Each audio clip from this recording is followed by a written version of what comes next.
everybody, and a massive happy Tuesday to you all. Hope you're all having a wonderful day and a fabulous and positive week. I'm Hollie Power, and I'm very, very excited to bring yet another wonderful, wonderful guest to the forefront here on the Timely Lives that I'm hosting on a Tuesday morning, because Tuesday morning means just one thing for me, and that is getting to meet a wonderful industry expert and come and share some wonderful value with our wonderful audience today. And of course, today is no different. Now, we're working very, very strongly alongside Timely at the moment on 6 weeks of wellness, which is all about helping you guys to ride out the lockdown in the most positive way that we can. So we've got some fabulous industry experts coming and sharing some wonderful advice with you and for you through this slightly challenging time. So our goal is to bring you really informative interviews and lives that can actually help you make a change in your business as a salon owner at the moment. So today, I'm really, really excited to be talking about financial wellness, because it's not something that I am particularly strong at, I must admit, and that's why we love to bring the experts on. And today we have the wonderful Ria-Jaine with us. Now, let me give you a little bit of an overview if you don't know much about Ria. She's been listed as one of the top 50 women in accounting across the globe, and she specialises in bringing her accountancy knowledge to all things beauty. Now, Ria-Jaine is a qualified lash and nail technician, and she's got 10 years accountancy experience, so she can infuse the two to bring a unique service to all those in industry. Now, she believes the recipe to financial success is focused around using cash flow and management accounting tools to help business owners set achievable financial targets whilst keeping on top of the compliance and tax duties. Now, I know many of us switch off when it comes to accounts, but now more than ever, we need to make sure that we are financially healthy in our business, that we're aware of what's going on, the different guidelines that we need to follow, and what we need to do to keep our businesses as well as healthy as possible. So good morning, Ria-Jaine. How are you today? Thank you for joining us. Thank you. Thanks for having me on. And yes, I'm really good. Thank you. It's quite busy with obviously the tax deadline and everything that's going on as well. But yeah, no, it's all good. It's wonderful that you found the time to manage to come and hang out with us today, because we know you're massively overloaded with everything, being that it's coming up to the end of the tax year and you're having to file for so many people. So I know, speaking for myself and all the audience and everybody at Timely, we really, really appreciate your time, because like I touched on earlier, financial wellness is certainly not one of my key strengths, and I'm sure it's not most of the audience's key strengths as well. But to have somebody that is not just accountancy qualified, but also qualified in our industry and works very closely in the industry to deliver our services, I know that you can share some wonderful things today. Now, we're going to talk about, well, a few different things, aren't we? We're going to cover a few different areas today, and we're going to have a chat. But guys, we'd love to hear your questions. Ria-Jaine and I are here this morning to help you guys through this particular part of your business in this wellness journey at the moment. So please, please, please, I have got my phone here, which is what I keep looking down at, so I can see all of your comments coming through via Facebook. So if you have a question, pop it in the comments and I will pop it to Ria, and hopefully we will be able to help you with any challenges that you have at the moment. Now, one of the first things that we wanted to talk about, Ria-Jaine, was managing COVID repayments. So can you shed some light on that and help people how they might be able to manage that in the upcoming months? Yeah, sure. I think because there were quite a few business owners who applied for the bounce back loans, or some of the larger businesses may have went for the CBIL loans. And I think, you know, the last year has just flown by, and it's not going to be long before those first sets of repayments are coming due for those who got them in the early months of lockdown. There has been an extension. So initially those loans were for 6 years. So you've got the 12 months, no repayments and no interest. So we're probably coming to the end of that for most who applied early. But then the latest announcement, so well, a few months ago, they extended the terms of the loan to give people longer to pay. The only watch out with that is that the 10-year extension may not be applied automatically. So I have had a few instances where some of the people I've spoken to assumed that the loan got extended, but with some banks you will need to check. So if you go to your lender and see if there's an application process to extend to the 10 years, if that's what you want to do. Also, they have payment holidays that you can take up as well. So again, none of these things are automatic as far as I know. I'm not sure if banks are going to be proactive and contacting people about the extensions. But definitely, if you are due to start paying your bounce back loan soon, especially given the fact that we're in another lockdown, have a little look at the website and see if you can get those terms adjusted for 10 years. And then if you can pay it sooner, you know, that's brilliant. It's not to say you're going to have the debt for all that time. When business returns, if you can make extra payments to get rid of some of that loan, then that's going to help as well. So will this mean, Ria-Jaine, that they've got this potential repayment coming across 6 years, and now it will be just spread out across 10 years instead? So the monthly payments will be reduced. And will this impact anything else? Will this impact like their credit scores? Will it impact their, is there going to be interest increased if they move to 10 years? Is it going to affect anything else?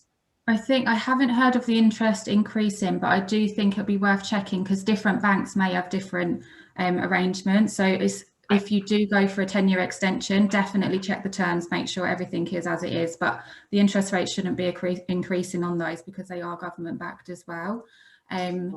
Also, I'm just trying to think with the credit, because it doesn't impact your credit report. Obviously they don't do the credit searches when you're getting the loan, but any defaults on any loan repayments should always be taken seriously. So if you are going to get to a point where you can't afford the repayments, and obviously I'm not a financial advisor myself, but it's just do keep in contact with your bank, and you know, don't just try and ignore it, because then it could impact, and it would impact, you know, credit scores and things like that.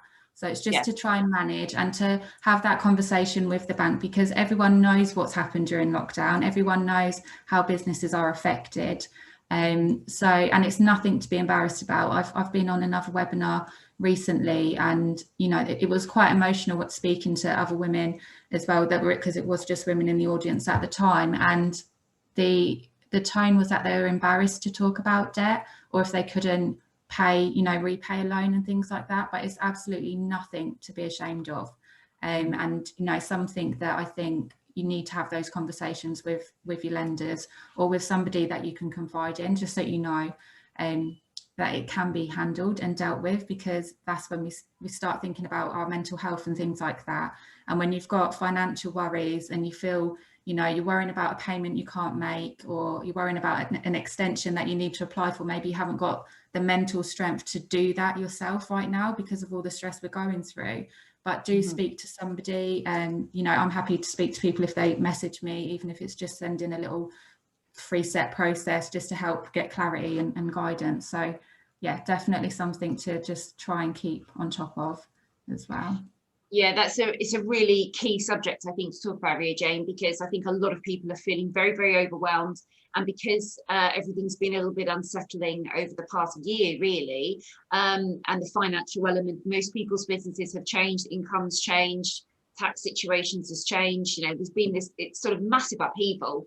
And if you've fallen out of sync with that and things have become slightly more difficult for you to manage, like you say, it's very, very common for a lot of people at the moment who are trying to kind of spin a lot of plates financially, and do reach out rather than burying your head in the sand. Because if you go to your lender or you speak to your accountant, if you have one, go and ask them how they can help and what can be done to help you at the moment, because everybody's kind of dealing with this. It's not unusual. It's not about failure. It's not about being embarrassed. It's about saying, right, we need to keep this looking as healthy as possible and keep us feeling as healthy as possible and keep us feeling strong and positive through the time. So getting these things done and ticking them off that list just so you can sleep better at night is going to have a massive, massive impact on your health.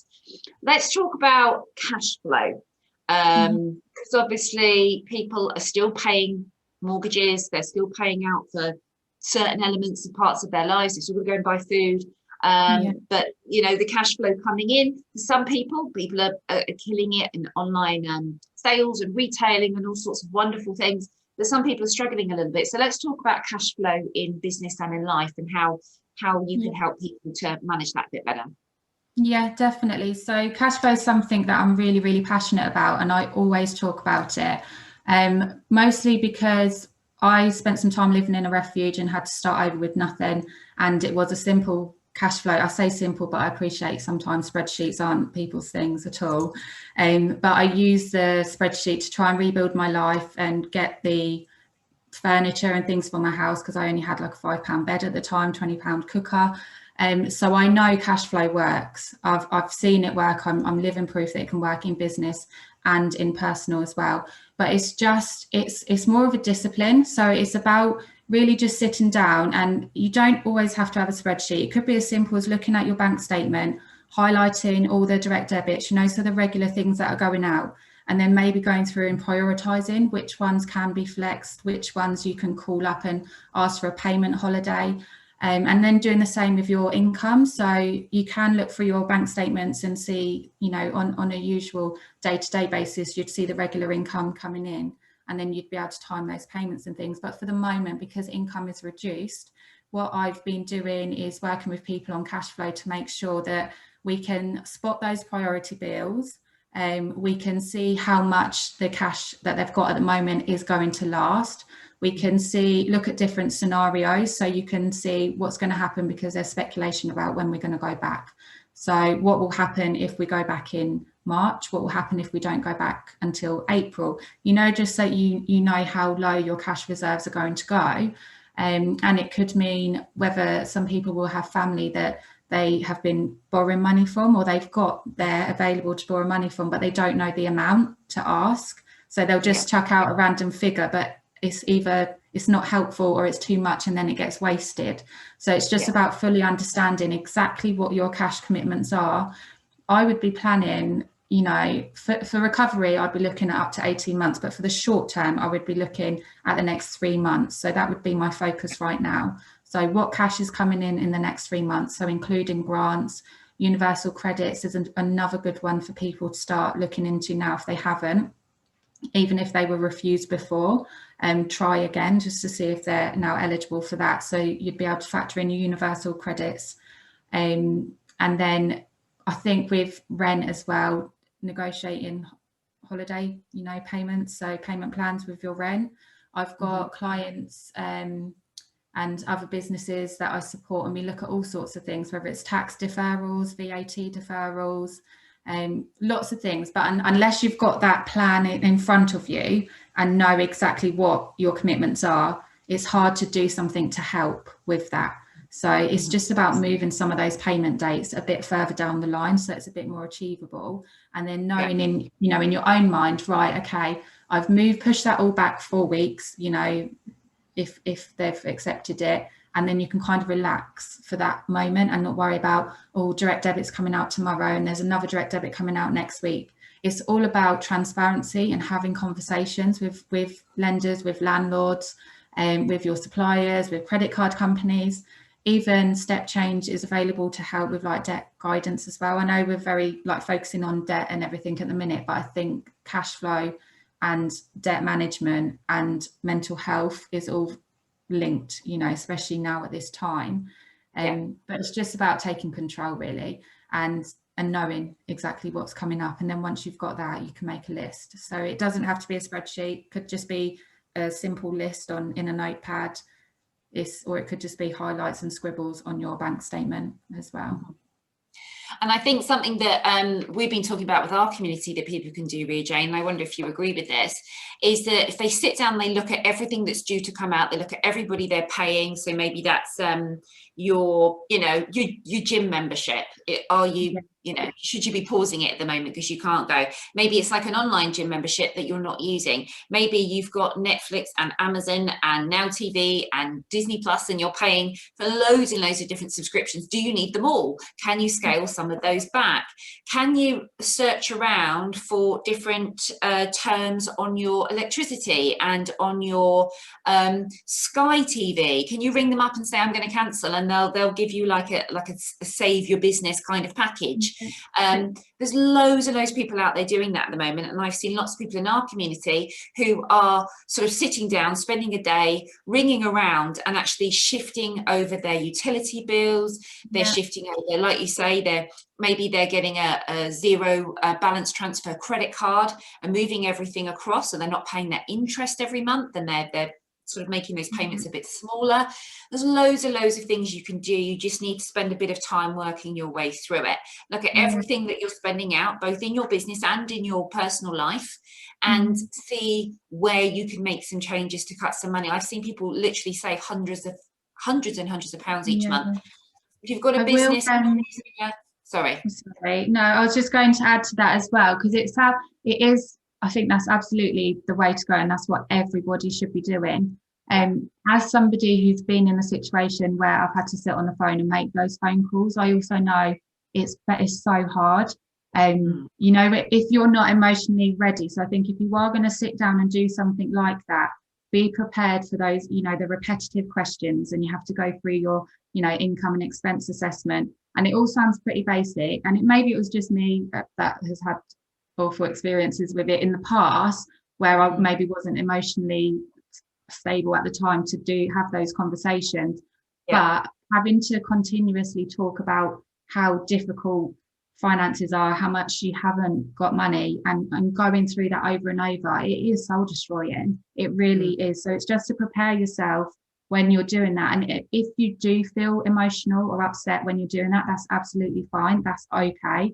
I'll be honest, I've had phone calls in the past, and I've burst into tears on the phone, and, you know, having to have these conversations, and you just want to throw the phone across the room, or, you know, I've said this a million times to the last person, and it can get like that. So I don't want to sit and pretend that everything's, you know, you just pick up the phone, it's all fine, everything's going to get sorted out, because chances are you will get the terms that you want and the adjustments. But the emotional process from what I've experienced, and obviously when I was living in the refuge as well, it can be quite difficult. But just to know that you're not alone, and that's normal. You know, it is normal to feel that pressure and to feel that emotion when you're having to make these phone calls, especially if you're a person who's used to just, you know, flitting through life and everything's kind of going okay financially. It's a real big kind of wake up call when something like this happens, if you're not used to living in that kind of way. So just be kind to yourself and take it step by step. If it gets too much, try again tomorrow, or see if there's someone within your family who can make the calls. As long as you give the permission, they can help if it gets too much. Because I do remember there was a time, because my son was in that hospital for 2 years, and my husband lost his job and all the rest of it, and I couldn't work. And having those conversations whilst I was already under emotional stress, which everyone will be with their business closed, homeschooling, it was really difficult. So hats off to everyone who's, you know, doing that and like keeping control and everything. But if you're not, absolutely fine. And I've been there. Absolutely. And I think that's such an important subject to touch on, Ria-Jaine. So thank you for talking about that, because yes, it will be overwhelming for some people. And like you say, spread it out. It doesn't all have to be done in one day. Spread the load if somebody else can help you, your partner or a family member, if they can jump in and do some of the calls for you. But also, I think at the moment, there may be a little bit more understanding on the other end of the phone as well. I'm hoping that people will be a little bit more aware that this is happening, and that everybody kind of needs to pitch in and help one another. So let's hope that those phone calls that you make, you do receive that level of understanding and support that you're hoping for. And it's certainly a lot more emotion at the moment than maybe it was when you had to go through it yourself, when you know, we weren't in the pandemic. So fingers crossed everybody has a good reception to this journey. But, you know, like you say, it is nothing to be ashamed of. It's something that lots of people are doing. And it's even, you know, to make those calls, that's something we should be thinking about regularly doing anyway, because it can help us to become more financially stable if we make sure we're paying the minimum for some of those utilities, providing we're getting the same service. So, you know, if you can start doing bits and pieces. Vicky's just jumped in and said, that's so inspiring, Ria-Jaine. And Honora said, I totally get what Ria-Jaine is saying about being emotionally ready. So well said. So I think you're really reaching out to people at the moment, sharing your story. And I know lots of people will appreciate that. And let's talk about, Sorry. No, I was going to say, being on the other side, so once you've gone through all those calls, it is the best feeling ever, honestly. I've set up payment plans and I've sorted everything out in the past, and it's just a weight off your shoulders. The letters stop coming. You just have no stress. So the other side is a lot better. It's not all doom and gloom, but it's just that process, you know, you have to go through it. So yeah. It will improve. Climb over the mountain, and the other side Yeah. is some sunshine, fingers crossed. Wonderful. Let's talk about managing debt to the degree that, you know, we can talk about that without being financial advisors. What options would you say people can follow to make things a little bit easier if they've got some debt to worry about at the moment? I think a good starting point is to know your debt, so know exactly what the balances are. If you've got your credit report, you know, it will all be available on there anyway. And then I guess the next step is looking at the interest and things as well. So I personally, went back then, I was doing a thing called snowballing. So I would snowball the smallest debt. So you can tick them off as you go. So I'd go for the smallest debt rather than the interest. So the smallest amount, get rid of that first. And then it was like, bosh, that's done, move on to the next. But I do think just understanding your debt, knowing where your debt is, because you don't want to get letters in 6 months' time about something you've completely forgot about that you probably could have paid off and it was really simple that's now grown. I think as well, Step Change is a really good resource. So they've helped me in the past. So Step Change can help you as well with they give template letters that you can send to people that you've got debt with, and they give you a lot of guidance on what you should be doing, how much you can afford as well. I absolutely think that if you have got a lot of debt now, to try, you know, maybe that should be your last resort outside of a bounce back loan where the terms are really, really quite good, and try to avoid using other debt, especially high interest rates if you can during this time. And I guess maybe if you use spreadsheets, keep track of it on a spreadsheet. And the best thing is just to make sure you stay on top of it, whether it's monthly, weekly, at least once a month. Just keep an eye on your debt, make sure payments haven't been missed. If they are being missed because of what's happening, make sure that whoever you've got the debt with is aware of it as well. And then it's just about control. So you control the controllable as long as you keep the communication going and just make sure you're aware of what you've got coming up when, and take it from there, really. Just burying your head in the sand is not going to help at all. It's like a ticking time bomb. It's not going to go away, is it? With regards to Step Change, you've mentioned this company a few times. Could you tell us a little bit more about who they are and what they do? I think they are it's on, you know, on the government website. So if you go on gov.uk, I'm happy to share links after. They have like debt advisory links. So it's like debt advisory and Step Change. So they can help you to set up debt management plans and things like that, but they can also help you before you get to that stage. So to determine if you need something like a debt management plan. I don't obviously know all the details on that side of it and how they affect credit scores and things like that. But it's just a really good tool, and they helped me in the past. So you can call them, you can get advice, and they really listen and understand. Like, their job is to help you, not the lender as such. So, you know, they're in your corner. So they'll give you all the letters and all the advice and guidance that you need. They'll give you a plan of what you can do. They'll check in with you and they'll support you the whole way. So it's definitely worth having a look at that if you're getting into financial difficulty. I think they do have a different arm for business owners, but that will be found within the Step Change. I wasn't a business owner when I was working with them, but they've got a different kind of department that looks after people who have their own businesses. I think it's just nice to reflect that there are these companies out there that will do this. There are people out there that are there to help.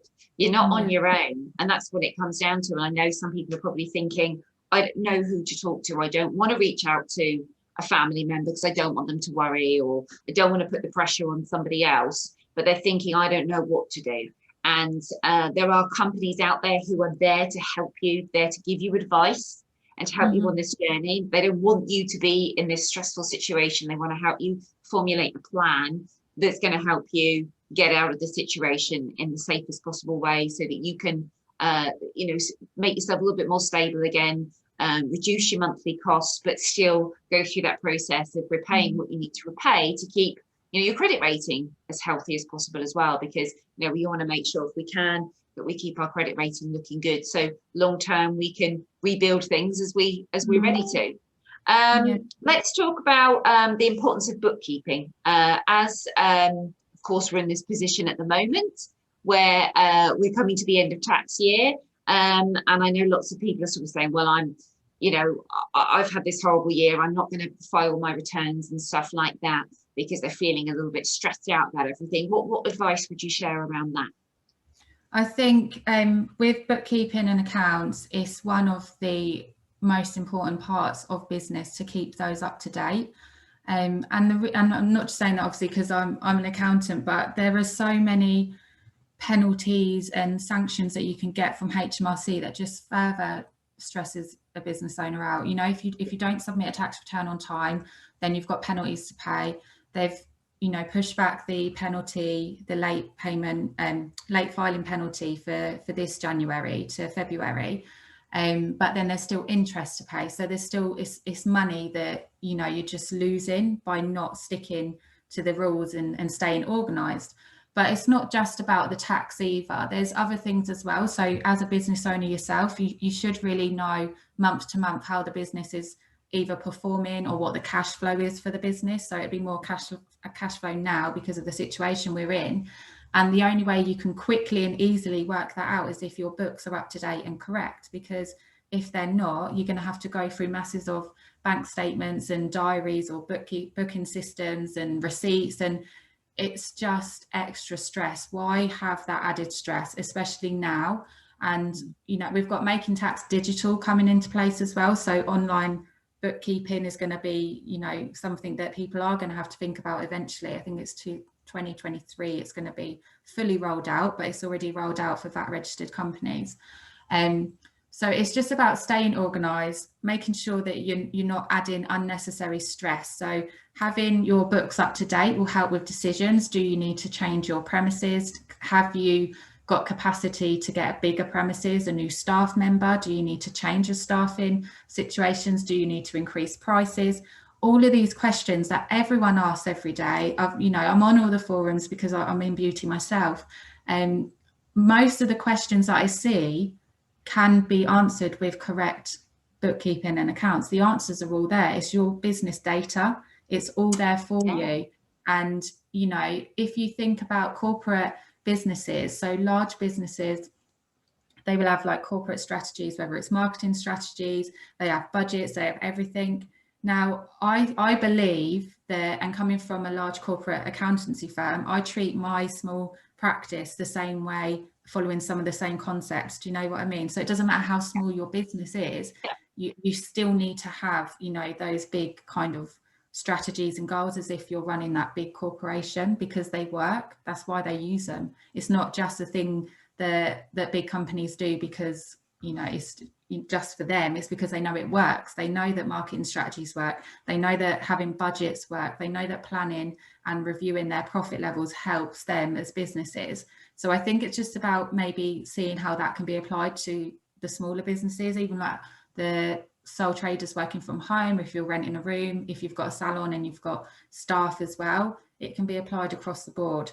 Without bookkeeping, you can't work on some of these strategies. That's, I personally think, because if you have a marketing campaign, you will look at likes and leads and all the rest of it, but you also need to look at the revenue that's generated from that and the cost of running that as well. So yeah, absolutely. I'm all about online bookkeeping as well. So things like QuickBooks, receipt banks, so you can upload all your receipts to the cloud, don't have to keep, you know, faded receipts in a box anywhere. And other cash flow tools such as Float app that I use, so you can quickly plug in scenarios. You know, when the last lockdown was announced, I jumped on and plugged in a scenario for myself as well, because even though I am busy, I am still affected. You know, business is really, really up and down. So I had to put in, you know, what will my business look like during lockdown if 40% of the clients were unable to pay or they didn't want the services anymore, and I could only do that quickly and easily with an online cash flow tool. So definitely worth it. I think with the financial side of it, many people sort of just push it aside and they procrastinate with it somewhat, and they sort of think, I'll get around to it next month, and I'll do it at some point. I'll, like you say, stick it in a box and I'll get round to it.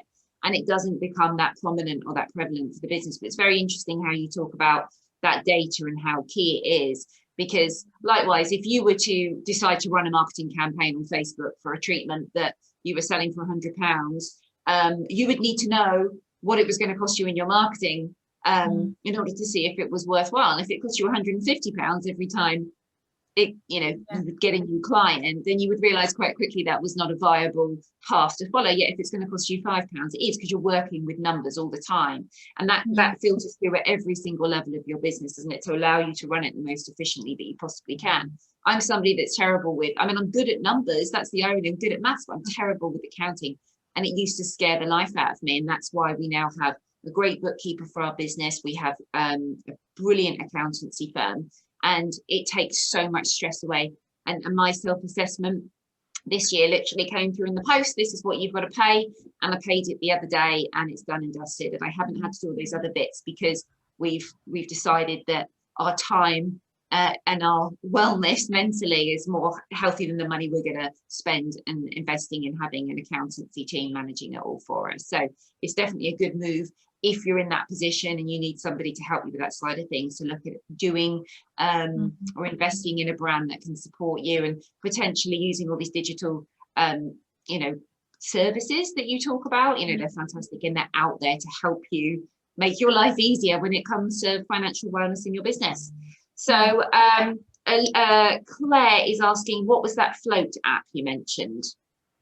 It's a cash flow tool, so it is Float app, FLOATAPP.com when you look for it, because there's two that are similar. I will see, I've got a link. I'm not affiliated with them at all, so I have licenses that I use with my clients, but I do have information that I can share because I work quite closely with them, but I don't receive rewards. So if anyone does want that information, I'm happy to share as well, so you go through to the right Float app. But it connects with your QuickBooks, and it's just about automating your processes as well, so that you get your time back. So whether you use a bookkeeper or not, you can connect your business bank to QuickBooks. QuickBooks then connects to Flow, and all your data is flowing through, and you can click those buttons to see, the report. Once you've learned how to raise some of those reports, you can go in and then check that on a regular basis. But it's definitely worth it. I have got some free Float licenses, which is something that they've done just for this lockdown up to the end of March. So they are limited, and I haven't really announced that yet, but do let me know if you want to have a go on it. Get in touch, because I may be able to help, at least with a demo, even if it's just a demo of it. I'm happy to do that, because I know that it works and it makes such a difference. Wonderful. That's really helpful. Well, I think we'll end it there now, because we've already sort of ticked a little bit over time, Ria-Jaine. So a huge thank you from me and the Timely team and the whole audience for sharing your time and knowledge today. I know that a lot of what you've shared is going to be really valuable for people at the moment. So I'm really excited that we're able to bring that out to everyone. Guys, over the next upcoming 4 or 5 weeks, Timely are going to be super focused on all things wellness, in mind, body, spirit, business, salons, the whole lot. Really focused on bringing you so much informative content. There's going to be giveaways, there's going to be loads of videos and stuff coming to you. So there's lots of amazing stuff. I'm going to be back next week at 10:30 again with the wonderful Simone Thomas from Simone Thomas Wellness. We're going to be talking about hair loss. We're going to be talking about feelings post-COVID, all sorts of things, and how you can help potentially your clients to have a healthier lifestyle in their day-to-day life as well during this time. So that's going to be super exciting. We'll be back at 10:30 next Tuesday. Again, massive thank you, Ria. Thank you for joining us. Everybody is absolutely screaming about how helpful and wonderful you've been in the comments. Massive thank you from everybody, and we'll say a goodbye to all of our world today. Have a wonderful Tuesday, everybody, and we'll see you again very soon.